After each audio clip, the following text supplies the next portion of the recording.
Hey, this is Brian. I'm one of the Mad Athletes, and you're listening to the MadCast Podcast.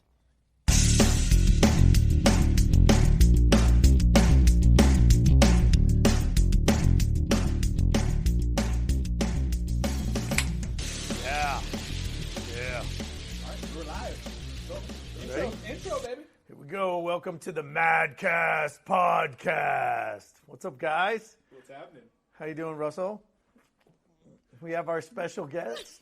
I'm all good. You I good? want to hear our special guest. Yeah. She's on the brand new microphone, okay? Yeah. Our special guest is Lindsay Gregory. Oh, Wow. Yeah. That sounds different. She hasn't been married a year yet. It hasn't been a year. Almost a year. October 12th. Oh, all right. So in the last What's podcast, today? we talked about Lamise finding love. It was at her wedding. Did you really? We sure did. I wasn't supposed to bring it up, I don't think, but I brought it up anyway. It's funny that you did. Yeah, Right. It was at Lindsay's wedding, which was an awesome, awesome event. Yeah, Our goal was to have someone meet at our wedding and move on with their and relationship. continue the matchmaking because we were matchmates. So. It was a great wedding. I mean, it really was fun. Although Lindsay tried to tell me what to wear, but it's okay. You got to It's keep okay. David in check sometimes with his wardrobe. What can I say? I told her I was going to wear a Metallica shirt, and I did. You can't go wrong with a Metallica shirt at all, ever. I wore it under. It was a and it came it out was a during formal the, wedding.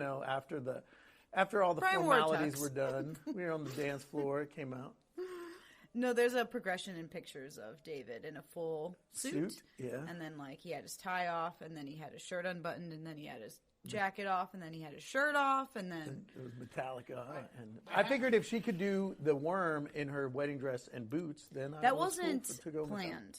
It was not supposed to happen. Did Brian have any requests for his, I had 5 requests for my wedding. I got 4 to my 5. Did Brian have any special requests? He was just big about the music, which he was, I didn't care if he had an opinion in music. I know of 2 things he didn't get.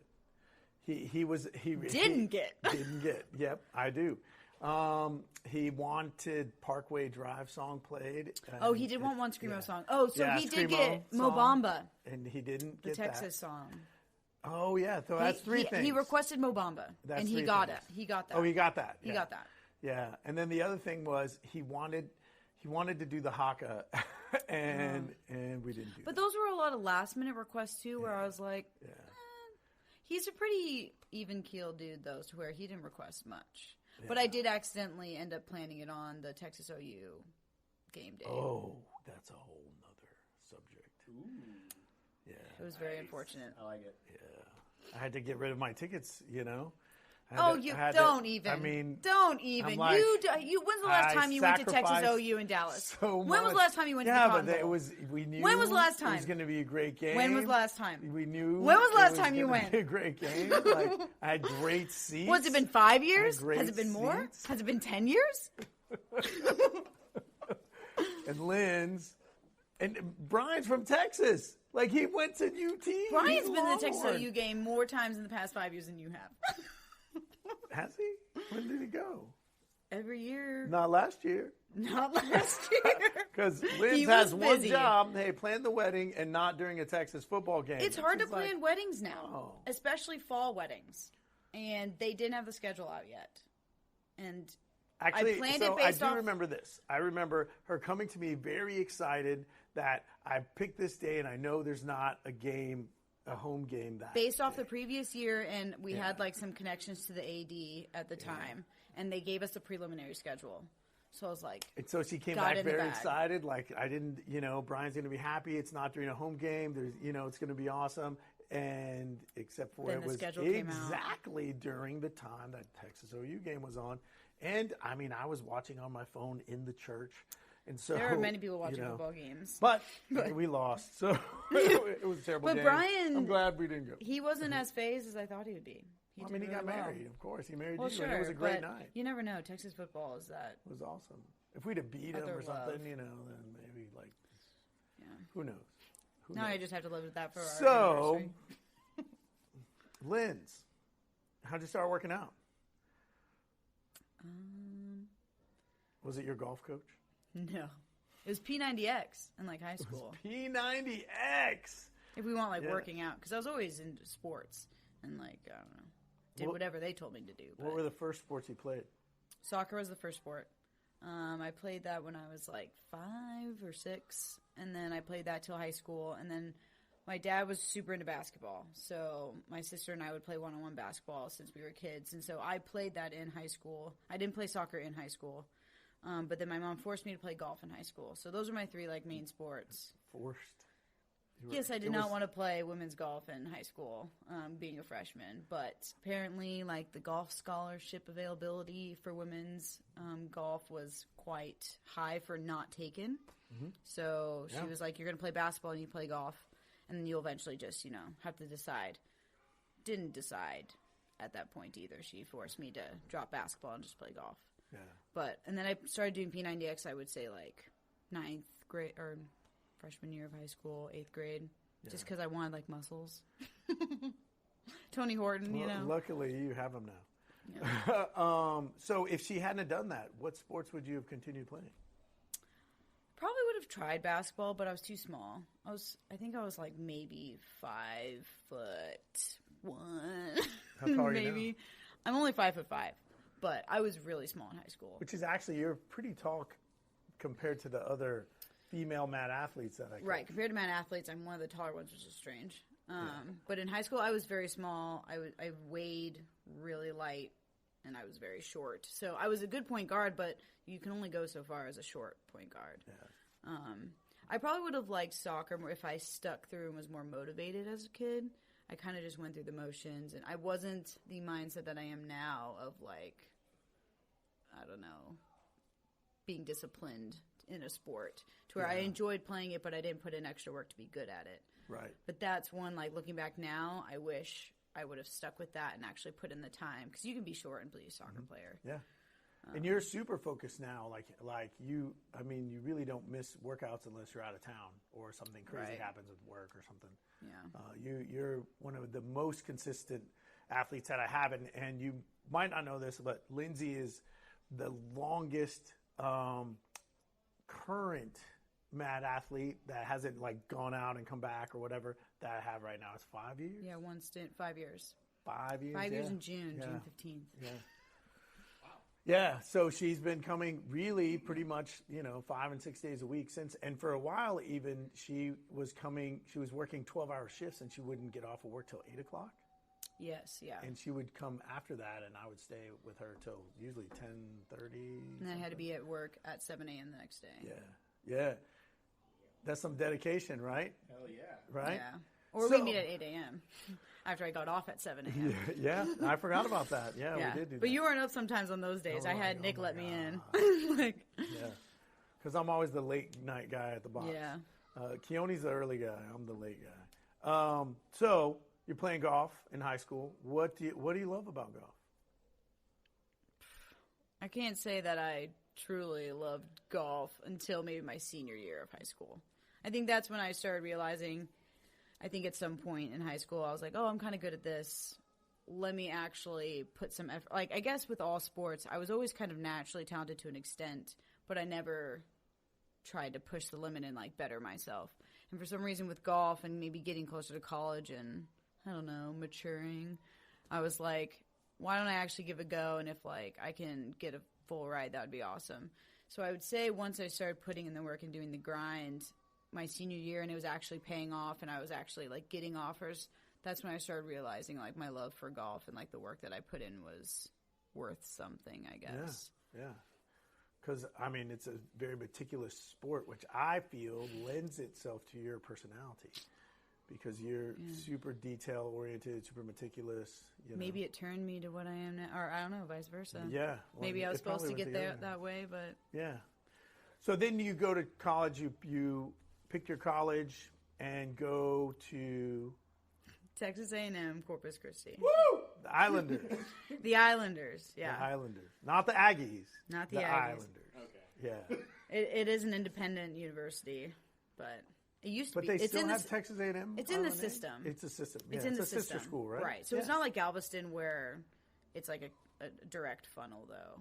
because there was like separate entities. Like Kingsville is its own and university. Kingsville's its own. I didn't realize that either. But like Galveston and then like something up north is like direct ties to where you could transfer into big A&M like easily. But the other ones, there's no real tie there, from my understanding.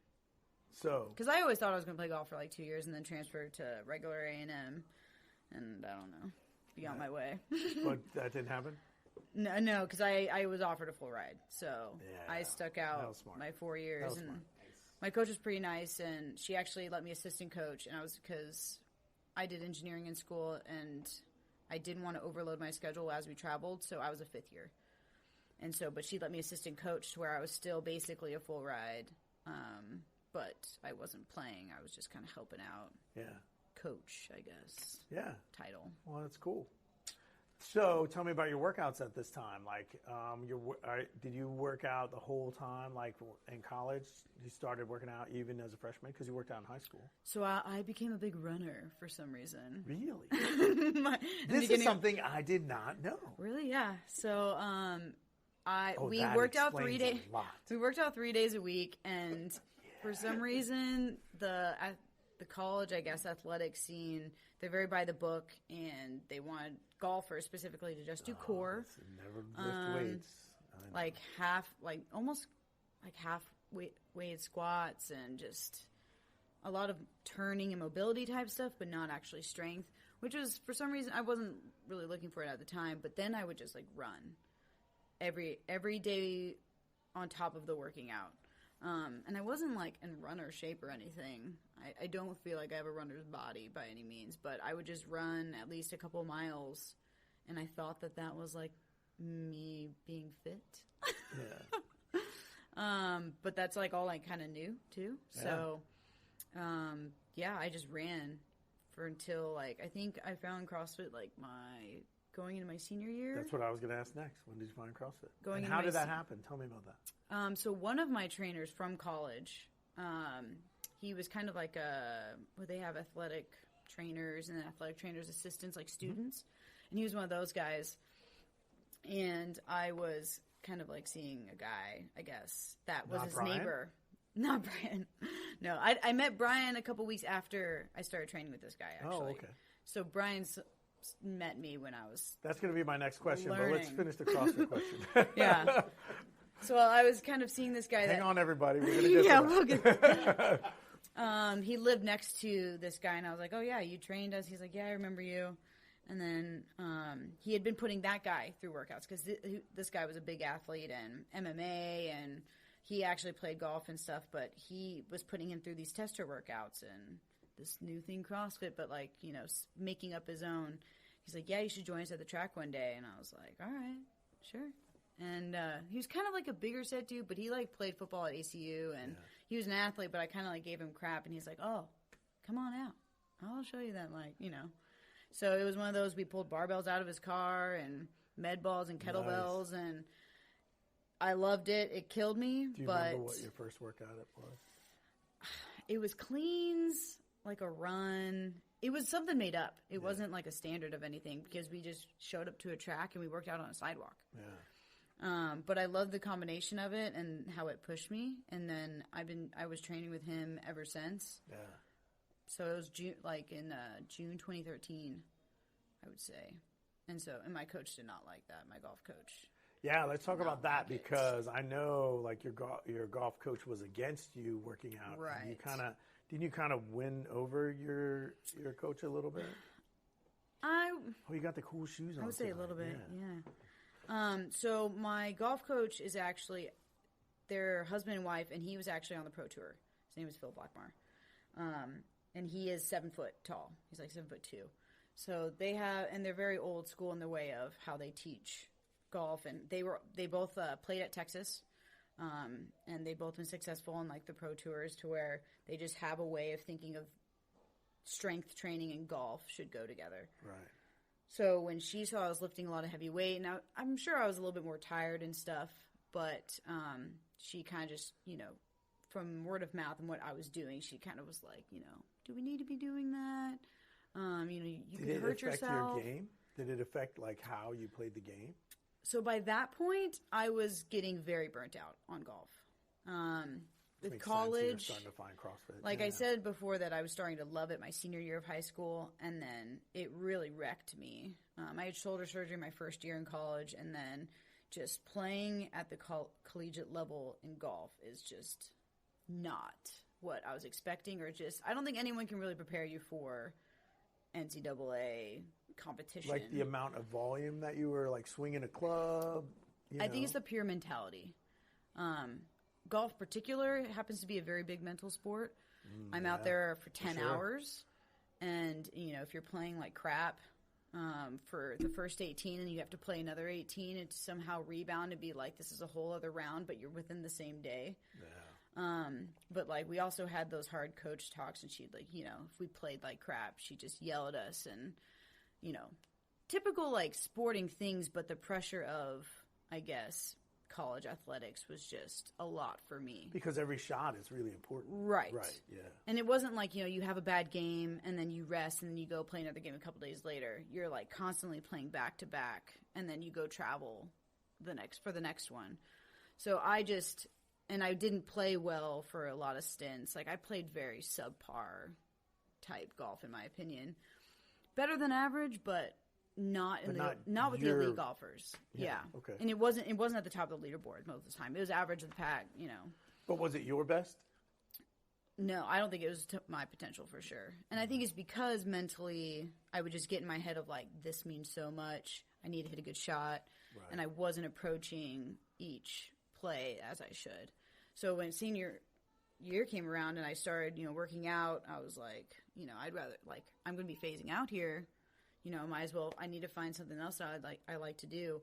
And so I started doing that, and I noticed I stopped either thinking less, or some would say maybe caring, but I still put in work at the golf course. Of course. But I started feeling, I guess, we say like looser in our swing.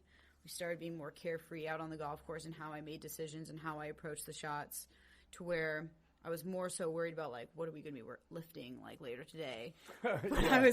But I was more free on the golf course. You're thinking about clean and jerks. Yeah, so I actually became like number one on the team, and my drive did increase. Like physically, I became like longer, but I would say mentally it changed me extremely because I just wasn't so in my head about it. So you feel like that was a big learning lesson as far as competition goes? And I don't think I learned it at the time. I think looking back, but because I played the best golf of my life, probably my senior year. Yeah, because that's where I started placing at college.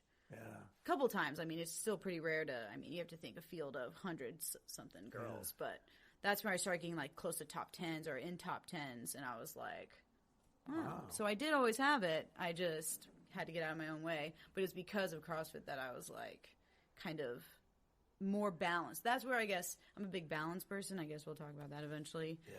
But that's how the experience of college and balancing it out with other aspects of my life, because I wasn't doing well at golf. I knew I had to find other outlets in order to be successful all around. At everything. But particularly in the thing I'm getting paid to do. Right.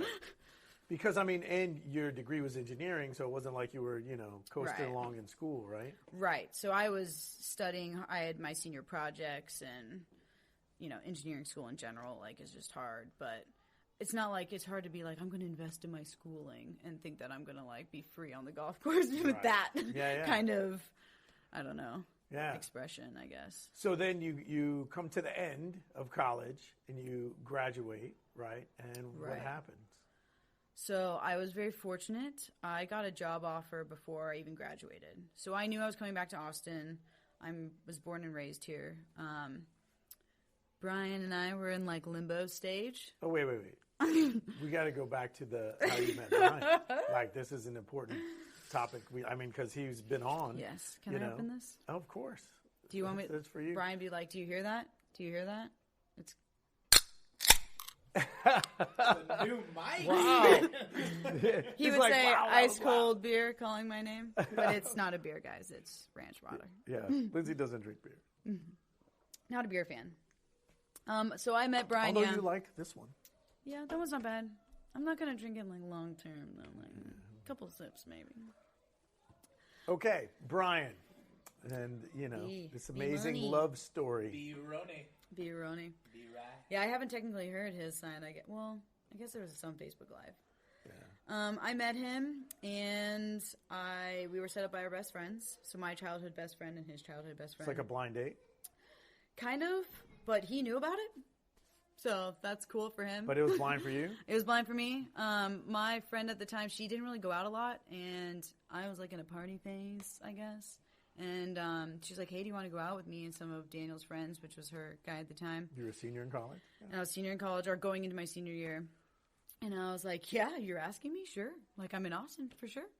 And then I went, and we were with some of Daniel's friends, and I'm like, oh, no one cute. That's cool. Like, and I kind of like stopped seeing a guy that I'd been seeing for like 5 years. So tell me about how you walk up to Brian, because apparently like he stood out from his group of friends. Well, we were sitting at Bar 96, Rainy Street.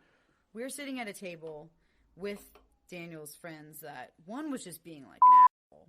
Like, I think he tried to go the route of, I'm going to be a complete to her and then she's going to like it. Yeah. And I was just like, well, I don't understand. And Brian, there's a guy I saw a guy walk in and from afar, and I was like, oh, he's cute. But then I was like, oh, he's walking past us. I'm like, that's interesting. And then he like asked for a seat, and I'm like, oh, he's with them? I'm like, what? And then I guess he had talked with some of the guys, and my friend and I left, and I was like, wow, he's super cute. Like, is he like part of the group? Like, is he hanging with y'all? Scumbags? Daniel and his friends just aren't like I'm used to hanging out with jocks, I guess, and none of them look like they worked out. None of them look like they played sports or anything. Don't want to be judgmental or stereotypical, but it just weren't my type. And then Brian walked in. He clearly looked like he lifted or he played some sort of sport and just someone I would be interested in. And I was like, hey, like he's, she's like, yeah, he's cute, isn't he? Still didn't tell me until like the very end of the night when like because he ended up taking me home to her place. And he was like, hey, can I give you a ride? I know that, they're going too, but like, I'm obviously in a separate car. And I was like, sure. And then when I got home, she's like, so did you like him? And I was like, yeah, I really liked him. And she's like, great, because like we set that up. We knew we wanted y'all to meet, and like we were telling Brian about you, and I'm like, he knew? Like, what? So I was a little annoyed at first. That's awesome. It's like a whole setup. So here's my next question though. The guy acting like an asshole. Could Brian have said like, "Hey, dude, I want you to act like this, so that when I roll in, I was thinking, right." Like, this dudes would do that. Right. I would be like, "Okay, you get to be the jerk, and I'm gonna look like Prince Charming." Hero. Yeah. Well, he was mad at him because he was. Of course he was. He was like, sitting next to me. Behave yourself, you jackass. So cool. He's like, well, I was supposed to sit there and like, what are you doing talking to her? And he didn't say any of this, but that's what he said like afterward.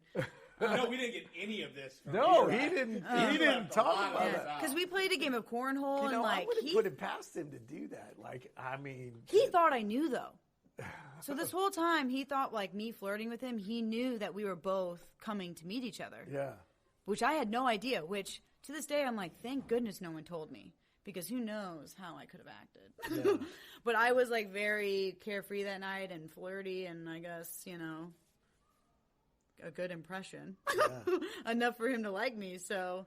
But then, yeah, didn't think that far ahead, I guess. But, and then they were like, she was like, yeah, we meant for this to happen. And I'm like, oh. And I ended up staying an extra day in Austin just to hang out with him and them. Yeah. So then you guys sort of start dating? So then I went back to school, literally.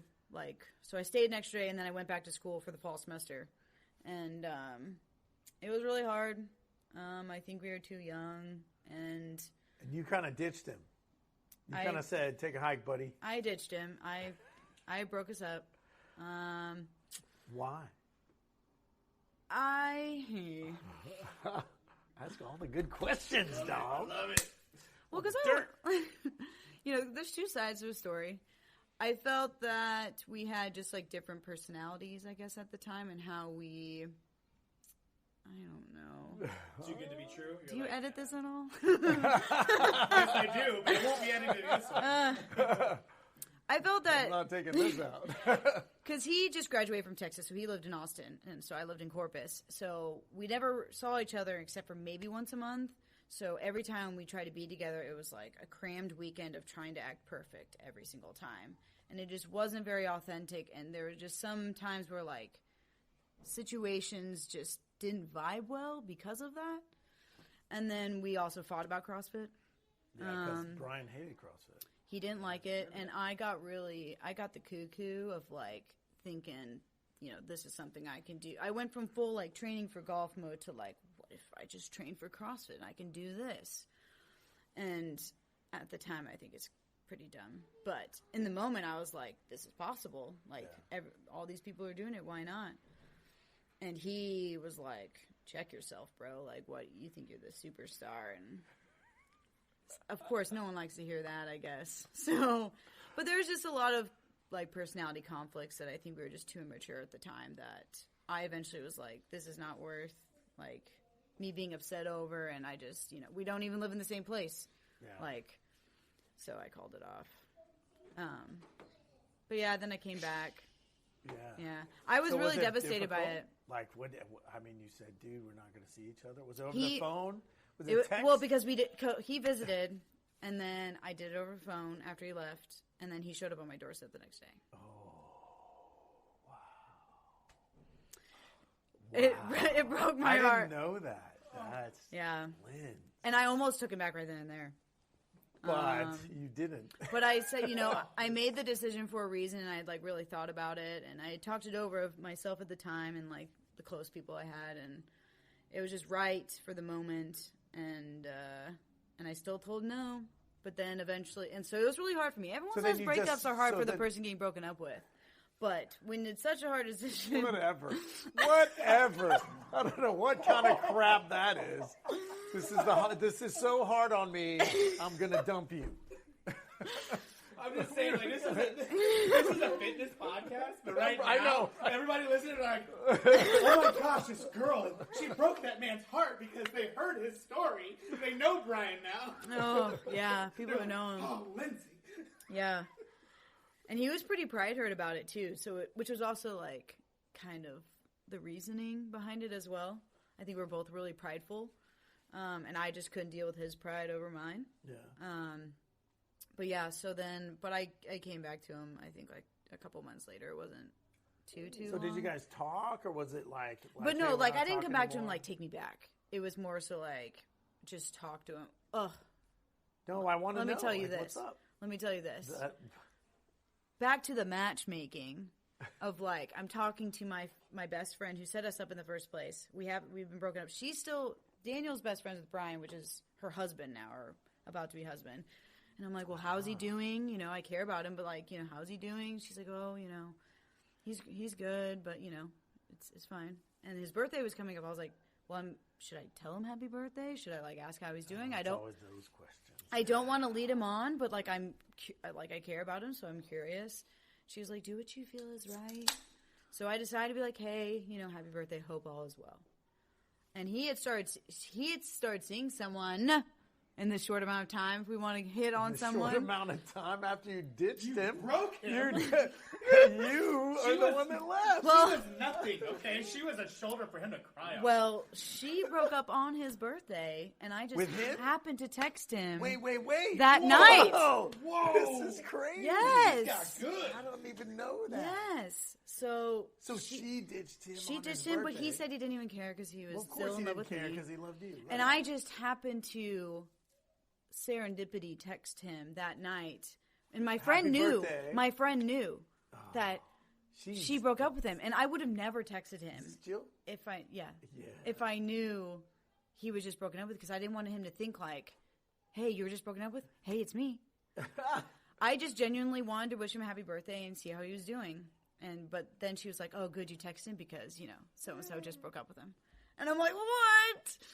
We haven't been stopped talking since. So there you go. So we just slowly talked, I think, because I had my spring semester and I knew it was in my 5th year.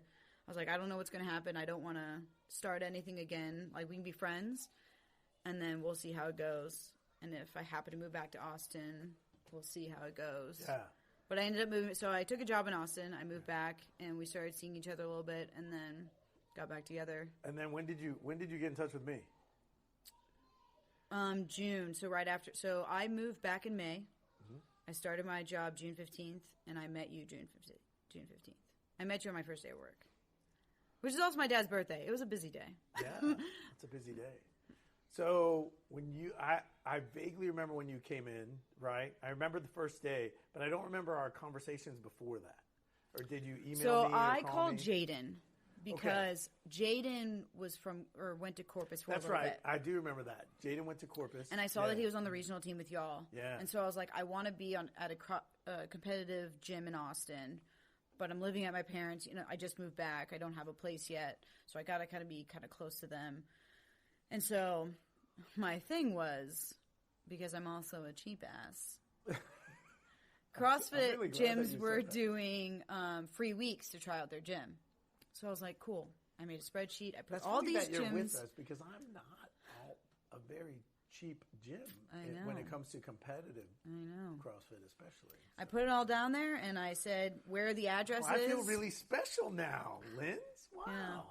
And I said, I'm going to try out every gym, and I'm going to get a free week at every gym. So that's going to put me at like 2.5 months of free. That's awesome. No, this is how she rolls. And I was exactly like, she how much rolls. is the competitive program? How big is the space? Do they have a competitive team? Like I put all these categories, and you guys, I think, were one of the closer ones. And I knew Jaden. So I also am more of an introvert of like, I'm not going to go totally where I don't know yet. And you were the first gym I tried out. And then I think I had a first class with Roth. And they were doing handstand walks, but like you had to hold each other's feet. And I was like, can I just walk? And I killed it. And Ryan's time was like the best time of the day there. And he was like, wow, you really killed that time. Like you should. I was like, yeah, I'm kind of looking for a competitive program. He's like, well, you should talk to Dave like on Monday. I think I went on like a Friday or something. Yeah. And then that's when I met you that Monday. And I never tried out any of the other gyms. Oh. Yeah. I didn't even get a free week. With David. I got no free weeks, and I stayed at the first gym I tried. What'd you write in your book? Your book is the best. Because she has she has all her workout logs. Yeah, I saved all my books, and Dave gave me something. I think it was Flight Simulator and something else. And then I wrote on there, Dave said I could stay. Yeah, it was like a tryout. My first Mad Athlete day. Yeah. And I wrote in there that he confirmed I could stay. Yeah. Yeah, so I good. did. And then you've been here ever since. Ever since. And we've been through a lot of. So one of the things, like she said about how she's a runner, or she was into running, because we tried to get her to run, like when she first started, like she had really, really bad knees, and we tried like a ton of different things to help her out. We would do box squats. We would do all sorts of things. So, and actually we just finished a strength cycle, and that was really your first full-on strength cycle in 5 years. If you think about that, it's pretty amazing. Consistent, yeah. Where you could squat the whole time, and like we didn't have to. And that we actually tested. Yeah. Because we've done like small cycles, but we never tested before and after. Yeah. And so. Which I think, honestly, the running propelled the knee pain. Yeah. And then when I started CrossFit, I didn't have the knowledge of like good mobility or exercises to do when we squatted. And once I started squatting heavy, I just shot my knees. So when I got to you, and I, of course, once I found CrossFit, I was like, I never have to run again. Right. Who needs to run miles when you can do this? So the funny thing is when she actually, she marries a physical therapist, of course. He was a physical therapist when I met him. I helped push him into that. I'm sure you did. How much? How much is he going to make? Yeah, you're doing that. So when we finally get her to where, and it was a lot of ups and downs. It was like, hey, your knees are better. We're going to do this. And then it was backtrack. And when we finally get her to where she's good, she starts running a little bit.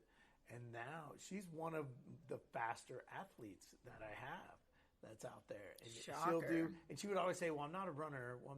But then she would put up these great times in a run workout. And we're like, what is she doing? And it became a joke. Lauren would be like, Lindsay, she's not a runner, but then she would put up these great times. And so, which is really funny because I never looked at you as a runner. Because when you came in, I saw your ability with the barbell, and to me that was a big game changer. And you had really great pull-ups when you came in, also. I hate dress to bar, but I they're better now. But yeah, And so I looked and I see what can I work with, what does she have and how can we build it up? And it was cool. Maybe my old subconscious running mind kicks in, and I just didn't know it. Well, I feel like you're more competitive than you let on, I think. Oh, well, of course, everyone is. I think everyone is. I feel like that's unfair to say that just I am. But technically, I'm not a runner. But you are more competitive than you tend to lead.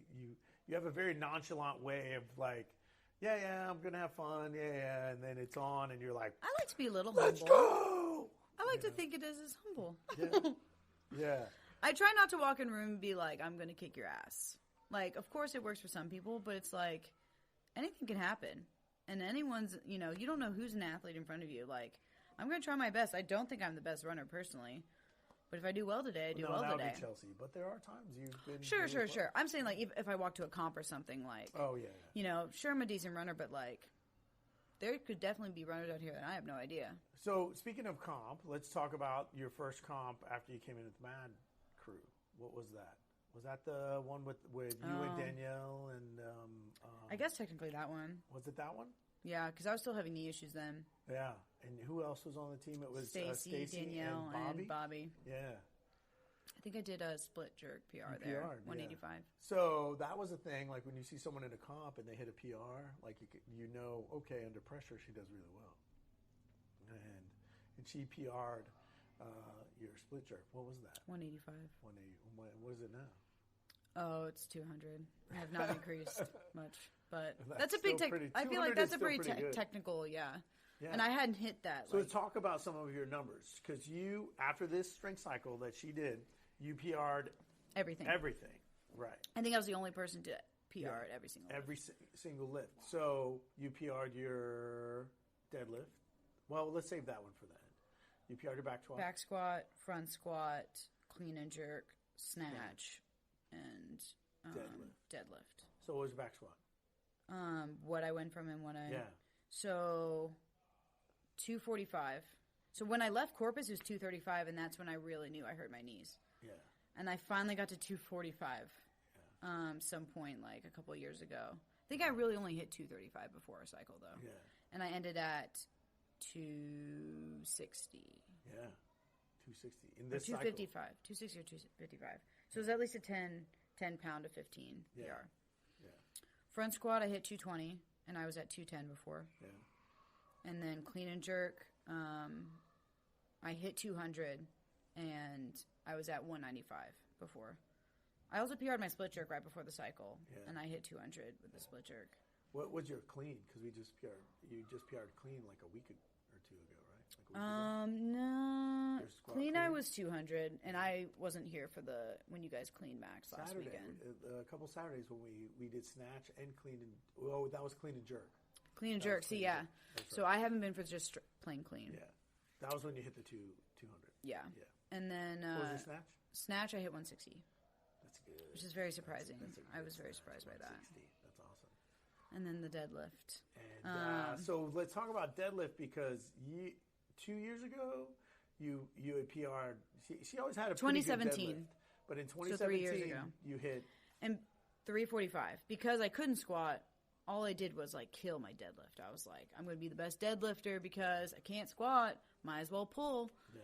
And we hit 245 or 345 in 2017, and then I could start to squat again slowly. So, tell me a little bit about the 345, kind of why you hit that. I think you hadn't come in yet, but Alice was warming up. She's our big power lifter chick. Alice is a 5-time world record holder. Yeah, she holds records, world, state, and was she like 55? Yeah. And so she had deadlifted earlier in the week, and she had gotten a PR, and I had 340 on the bar, and then I asked her, I was like, hey, Alice, what's your max? And she was like, 340. I was like, oh, okay. And I like put 2.5s on, so I get to put on 345, and then I hit it. So Alice kind of helped me like get to that 345, and then I never hit it again. Yeah, I couldn't even get to. I think 320 was like my max, but then again, I didn't care. I was like, I get to squat. I get to do so many other things now. Yeah. But then this cycle, I made a point. I was like, let's see if I can. I know that I can hit it, let's try to be more well-rounded and still hit that higher number. Yeah. And so I worked on that during the cycle, and I hit 347. And what'd you say? I think I said a bad word, but I said, hell yeah, Alice. It's because I got Alice again. But I hadn't even talked to Alice in a while. Yeah. So, like, it was just like she's always in my mind when I deadlift. That's So awesome. Yeah. Yeah, so it's much better now because you were great at deadlift, great at, a few things, and now you're much better at so many different things. Right. And you've done a few competitions. What competitions have you done? We did that one. What was that? Iron Bell? Was that what that was? The first one I came. Yeah. It was Iron Because I Bell? did some competitions in Corpus. Let's just, Oh, yeah. What'd you do? I did Battle in the Bay. Oh, and yeah. then I did what was my very first one? I wear the shirt all the time. The one that Jaden did.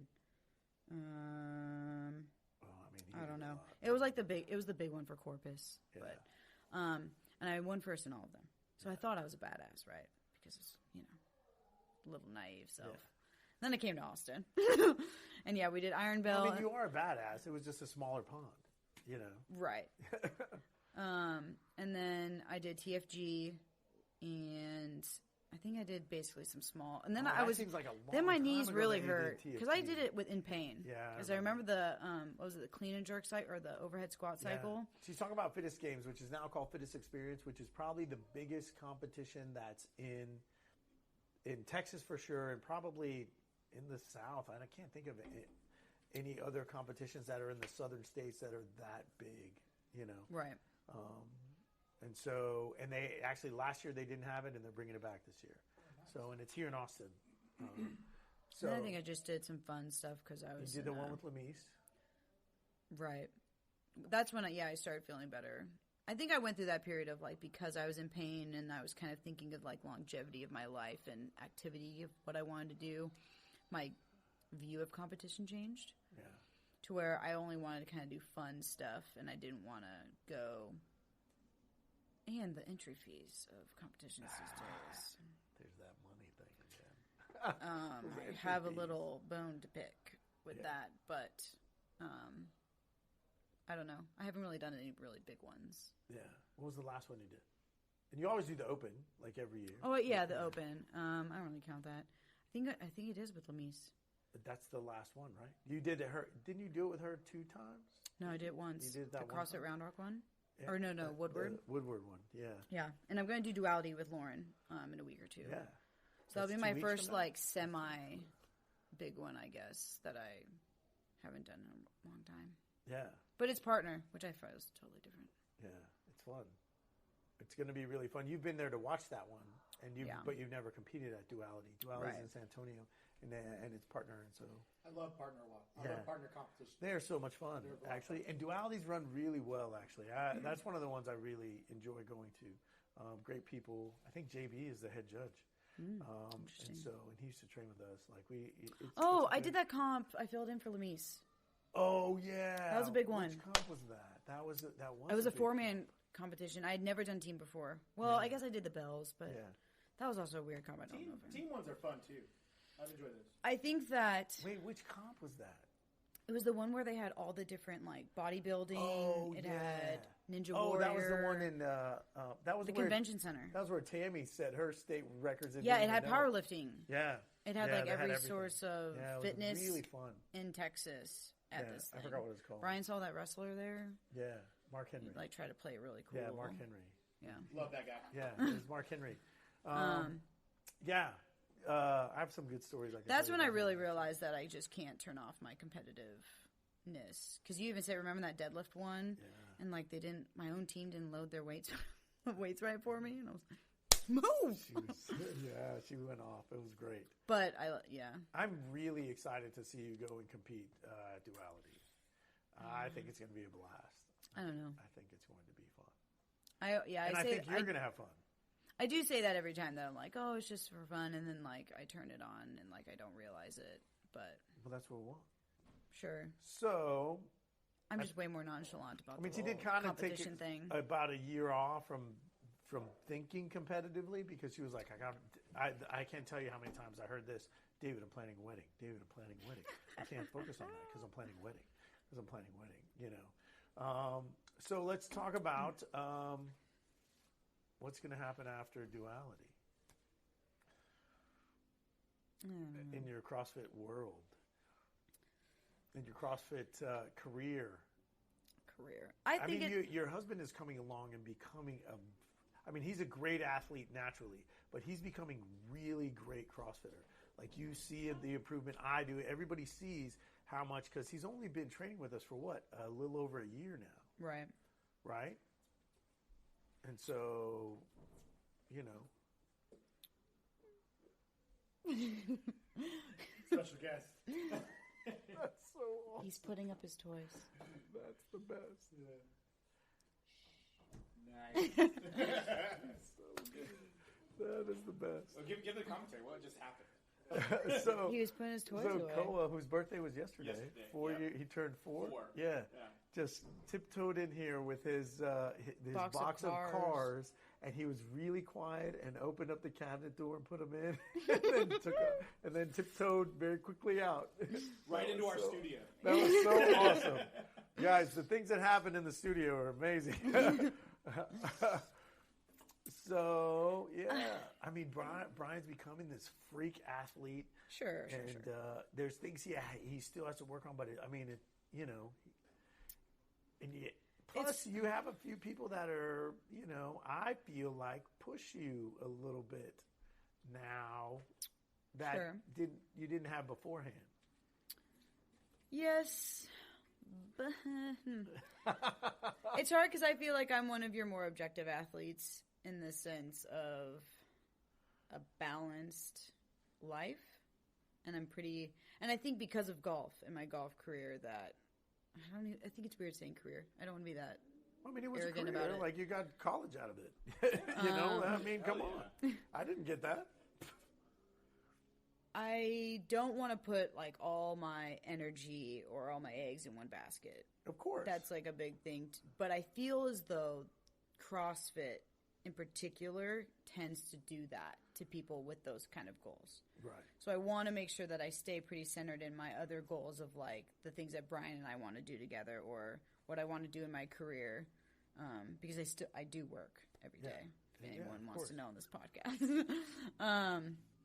But my question is, like, so do you have any of those goals? Like, do you have goals like, not, hey, I'm going to the CrossFit Games, but do you have goals like, you know, I would like to compete again at TFE or maybe go to Wadapalooza on a team or any of that sort of stuff? I know you have, because I'm your coach, like, I know you have these goals like, oh, I want to get, you know, this, I want my snatch to be 170. You know, I understand those things. But my question is, like, is that back there somewhere? I know it's not going to consume you, and it's not, because you are a person with balance. You know, you and Brian have this great life together. And, think about this. Like, you get to train with your husband they're here for 3 hours a night. It's really hard to have that balance, though. You know? Like, I know that I've really started to make that happen, but it's very hard to achieve that balance, in my opinion. Why? Because life's not that easy. Agreed. If, like, I'm working for a senior engineer position right now to where I'm putting a lot of effort into work that obviously last year I put into a wedding. But for me not to just fully jump into that and make myself miserable of trying to get that position and then that's what? What this is for, right? Sure, kind right. Of balance that but out. I don't, but if I say, I can't say that I'm hesitant to put goals on CrossFit because when I did it in the past, I went too full send and I lost that balance. So that makes sense then. Now, right. You have a fear of going off the cliff. Right. And I don't think I'll go off the cliff, but I don't think so. I see it more as a journey and a lifestyle. And if opportunities come along, of course, like if it's right, I'll do it. But it's not something that I don't know. I don't need it to feel for any sort of achievement or worthy of like validation, right? Or something like that. I don't know. I just am not in that stage of my life where fitness needs to be achieved in a certain way or certain goals. To where I just enjoy if I can make it to the gym every day, if I can see people that I like and hang out with, and my husband each day at the gym, like that's pretty. I feel like pretty fortunate compared to what other people don't get. Because some people don't agree in their relationship to go to the gym together for 3 hours every day. Yeah. Some people don't always like who they work out with. They kind of dislike them. I love working out with my wife. I do. Yeah. And before we had our daughter, we worked out every day after work, and then we got married and had a family. And we she just turned 4. We've gotten back into your gym. I saw that. Yeah. And we're working out together. It was awesome, actually, to watch you guys work out together. Exactly. And that right there, that disconnect, because I was working out a lot. Right. And she was at home with our daughter. And there was a disconnect. And there was an animosity there. I was angry at her for not wanting to be in the gym. Yeah. And she was angry at me for being in the gym. Was in the gym. Yeah. Right. Yeah. And then now we've finally gotten to a place where we can be in the gym together. Yeah. And now we found that balance. Right. So I totally understand where you're coming from. I'm sure it doesn't work for everybody, but I mean, Lindsay and I have seen couples that, they split up. Make a break in the gym. A lot because of one wants to come to CrossFit and the other one doesn't.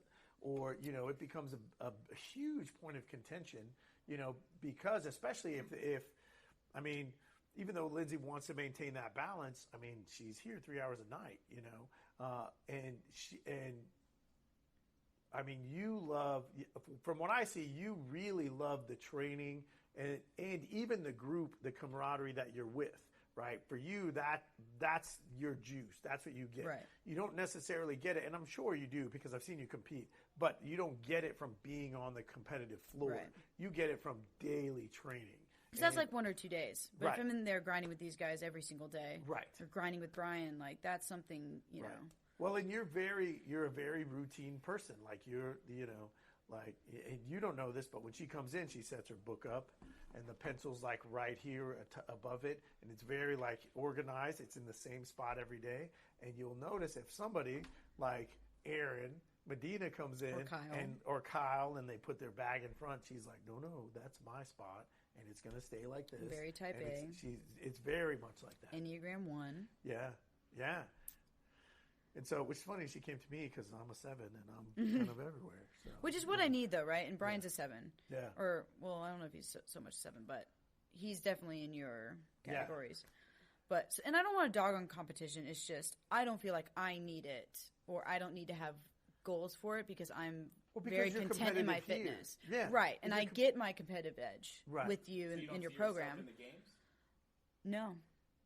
And in pure honesty, like, my goal is not to get to the games. My goal is to be a better person, a better wife, and that's, like, my main goals, honestly. Like, to be fit doing it, sure, but I notice that because I'm a type A person, I give too much to those goals sometimes to where Brian likes to go to football games, and we like to sometimes eat food that isn't in our diet, and we want to go out with friends. And which is funny. So no. So you have to hear this because Lindsay, for like 5 years now, has for the most part eaten the exact same thing every single day.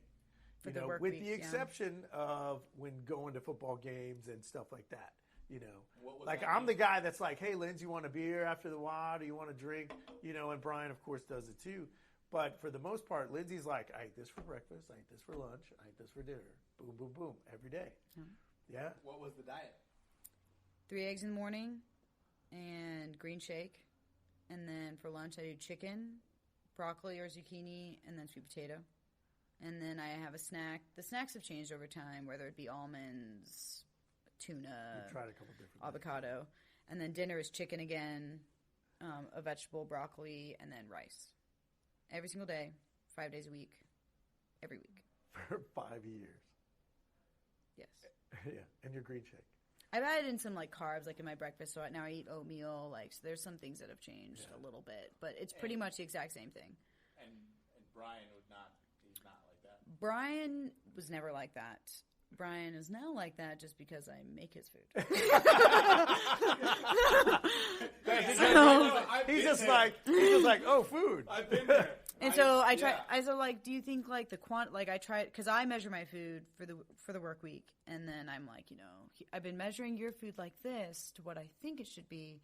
How do you feel? Like, do you need more? Do you need less? He's like, it's fine. That's fine. Yeah, my dude. I could always eat more. What you guys don't know out there is that as we speak, Lindsay came in with Brian, and he brought snacks, and he's watching the playoffs, the stars play hockey right now with his snacks and chilling out.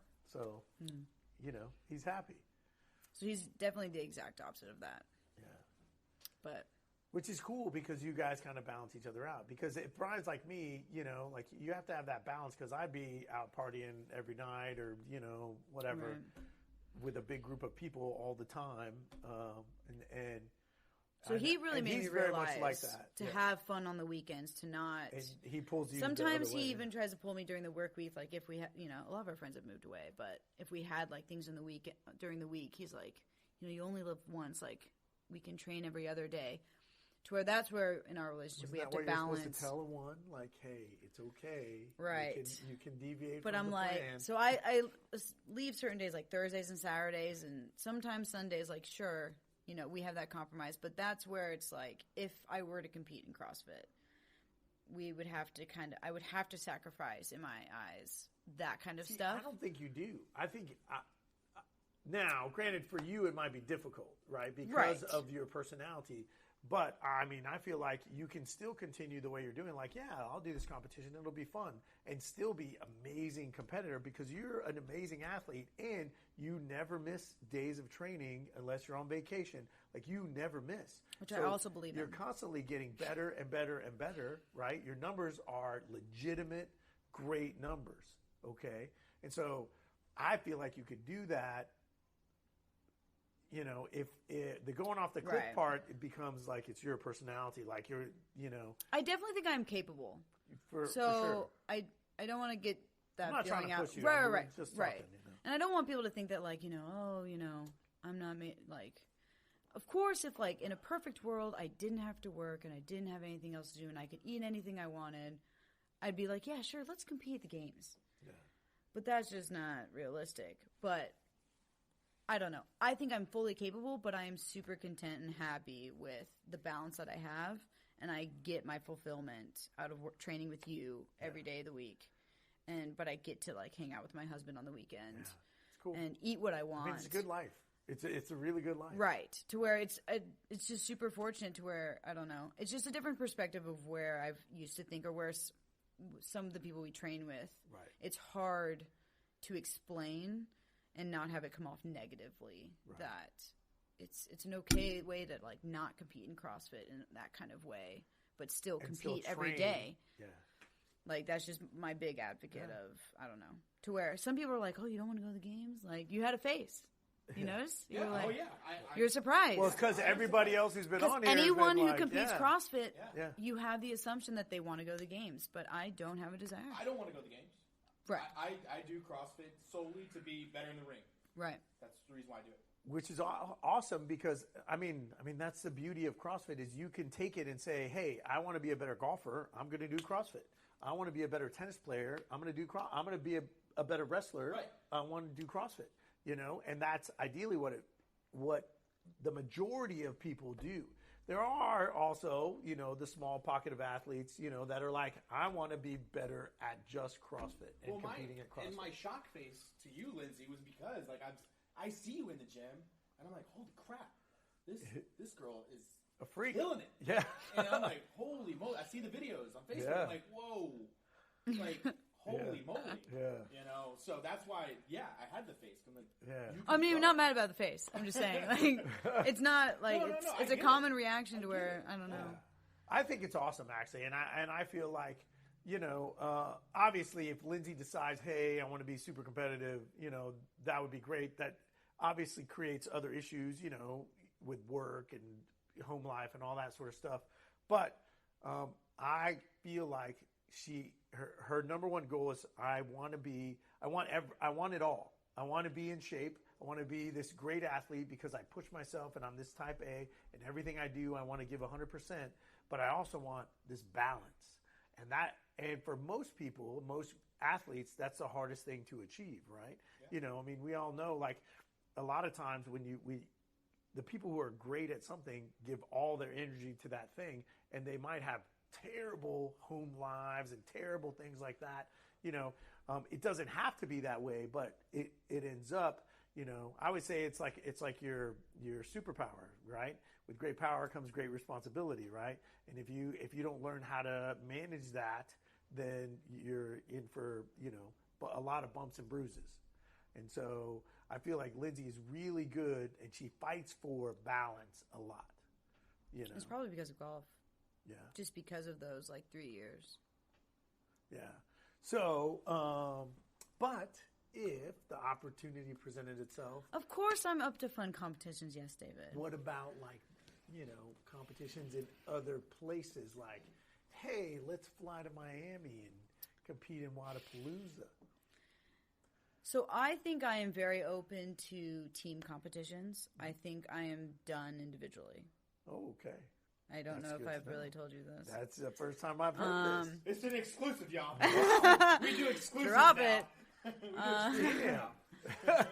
As much That's as a shock, man. She throws down. Dude. She just breaks guys' hearts all the time. Like, man, first it was Brian, and now it's like, Dave, I don't want to compete individually anymore. We got it Let's on wait. wax. Let's wait until it's on the air and tell her. I think just because of golf and the previous CrossFit that I've done, I think that it'd be more of a balance, not to harp on that word. I've been in team sports too with soccer and basketball, and technically golf, we had 5 girls, and we had a team to where it's more enjoyable, and I don't feel that the individual you have to work hard for each, but the work for an individual success everything is is much on your more. shoulders, right? You have to do every rep. And I don't want that type of pressure anymore. Yeah. I did it for 5 years in college, and there's, I did not handle it well, and sure I can improve, but it's just not something I desire to do again. Right. But yeah, and I don't know if it's subconsciously because it's hard to find a team sometimes. It gets me out of comps. And I wouldn't mind, I guess, flying and doing all that stuff, but Brian and I have personal goals financially to where I don't always agree with paying $300 for an entry fee. Budget. We're working out. Yeah. I don't agree with the inflation that CrossFit entry fees have done. Yeah. And that's just my personal opinion. Yeah. And I'm not mad at people who do it. It's your own thing to do. So if you were on a team, I'm just throwing hypotheticals because it helps me know. And obviously when I ask these questions, I learn things like I want to compete individually.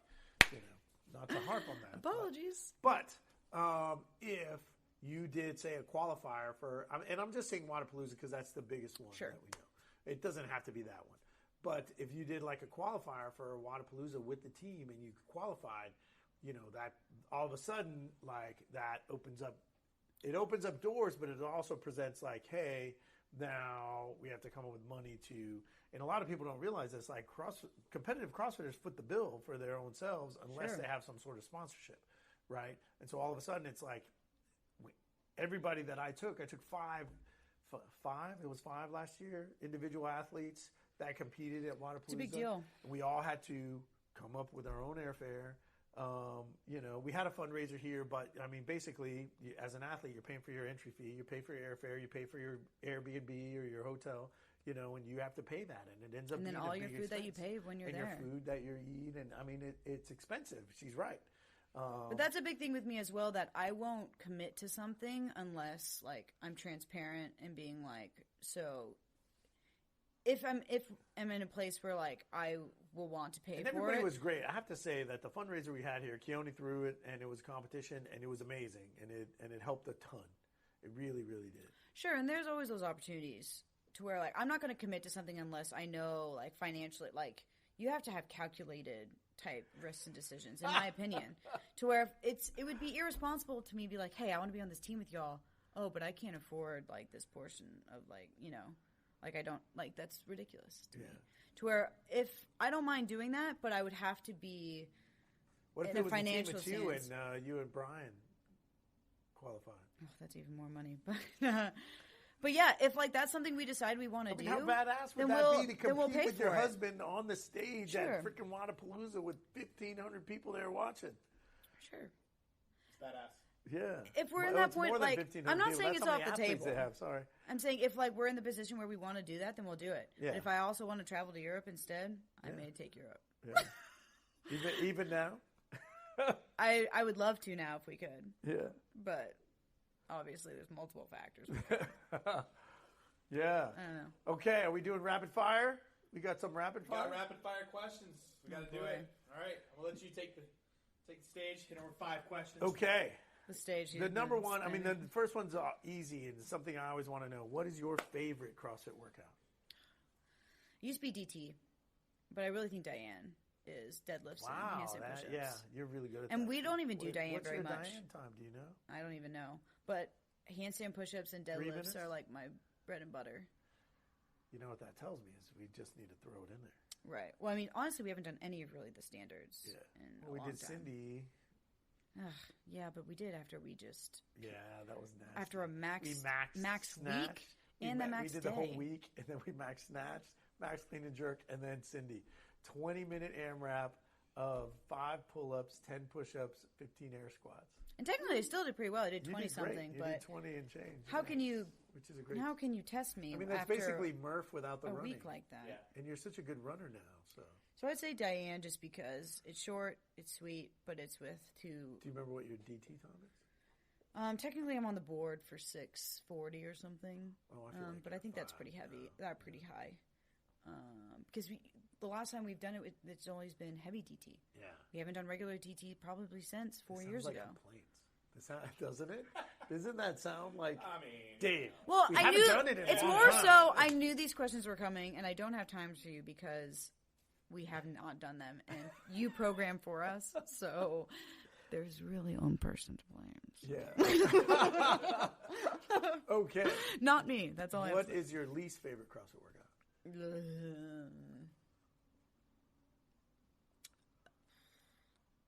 I guess a muscle up one. I mean, muscle ups are fun, but I don't want to do them for 30 muscle I have baby ups for hands. time? 30 muscle ups for time. Yeah, I have baby hands, so it's more like. Didn't we do that a while back? We did. It was Grace. Yeah, it was a couple years Isabel, ago. Grace, but I don't and think 30 I had muscle muscle ups ups for as well as I did now. Yeah. But even if I do now, I feel like it's just not a workout I enjoy. Because I mean, it's like you have to really calculate it. Lindsay You're getting just muscle doing the ups was same a great thing. journey, by the way. I like you a didn't variety. have muscle ups when you came here. No, we did that when I was on shift work. Yeah, that was awesome. Which we didn't talk about. I worked 7 to 7. Yeah, we talked AM about to it PM, a little bit. PM to AM. Yeah. Okay, so wait, your least one is 30 muscle ups per time? I guess I just throw that out there. Yeah. So I'm not a fan of Murph either, but you can't really say that. What's your least favorite movement? What's the movement like if you see you're like, oh crap, we got to do that? Well, pistols because my knees hurt. Yeah. I still don't have them technically on my left leg. I mean, I can do it, but just in super pain. And if there was some movement that you knew you could kick everybody's ass in, what movement's that? Now these days it's dumbbell alternate snatch. Yeah. I can pretty power those through. I'm pretty good feel at like there's handstand probably push-ups. 3. Compared to people's like forearm height, I mean, I can really rock some handstand push-ups. Yeah. I would say the dumbbell snatching because your transition is so good. Handstand push-ups and barbell cycling. I think you are great at if it's clean and jerk or hang cleans, even snatches. You are really good at resetting the bar and bringing it back. I realize though I have to feel well. Like if I didn't eat a lot that day or if I didn't hydrate well, my barbell cycling's super off and I don't like that feeling.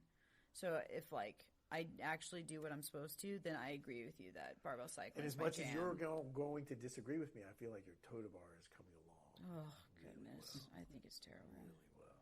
Really I think they are improving, but it's still not even close to what it should be. Okay. One more.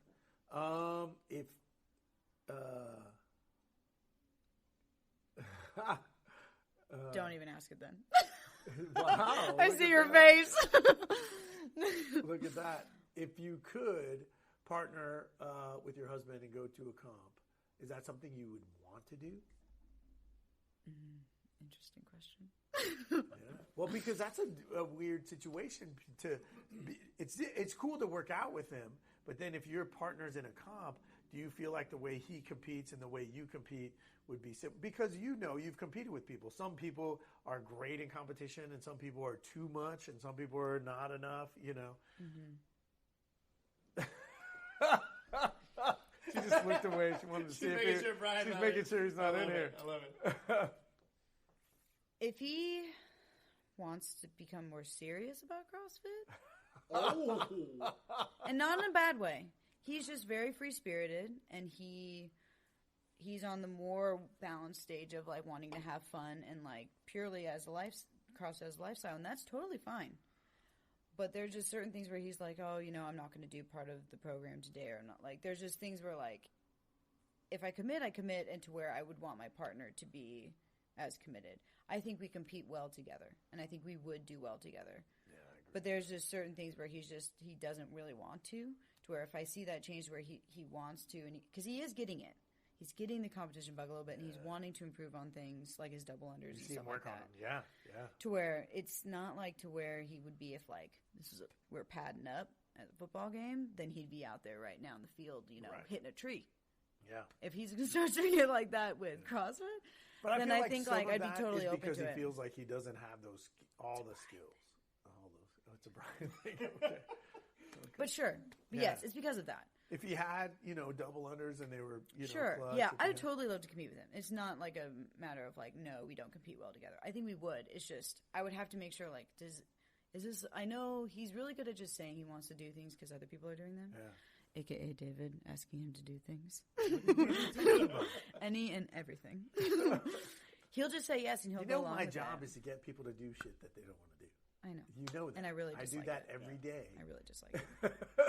True story. So that's like the thing. Like if I came and asked him, he would say yes on a heartbeat. But I want him to truly want to do it, and I want him to like be committed to that. To where I don't want to put like our effort and money into something that like we're not fully committed to. It's just my personality in general. I'm not going to do anything I'm not committed and loyal to. Right. Yeah. All right. My rapid fire questions are a lot simpler. Oh, thank you. What's your most commonly used emoji? The laughing, crying face. Laughing, crying face. All right. Favorite junk food? Does macaroni and cheese count? Because it's technically not a clean food. Well, she has two. I know. Oh, and popcorn. And popcorn. Okay. But like, those are my two guilty pleasures. If you could have any superpower, what would it be? Oh, gosh, you're a superhero, dude. Yes, I am. Flying would be cool. Flying? All right. I'm an introvert. I'll just go fly away. Yeah. If you could have lunch with 3 people, dead or alive, what 3 people would it be? Pink would be my first one. Pink? Okay. Yeah, she's like my, I guess, idol or, you know, rock star person. Mia Hamm would be really cool. She was like my sports person. Michael Jordan, I guess, would be my third. He'd be pretty cool. He was like my idol on my soccer card, even though it like wasn't Mia Hamm, but like. Wait. What? Yeah, like because I was really into basketball and soccer, but Mia Hamm wasn't as super big when I first started. Right. So Michael Jordan was my like MVP or my idol, and then it became Mia Hamm after I played longer, and they went to the World Cup and everything. Yeah. And last question: if you could be reincarnated, non-human, but anything else living, what would that one thing be after death? For some reason, the first thing that came to my head was a sloth.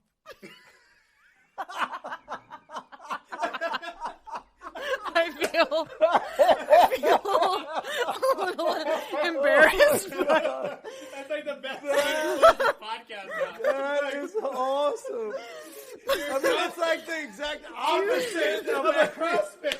Everything she is. That's the total. Do you know how carefree they look? And like, they get to sleep all the time? You're so envious. They just don't. I mean, I love my life, but they don't give a crap. Like they get to sleep. They're slow.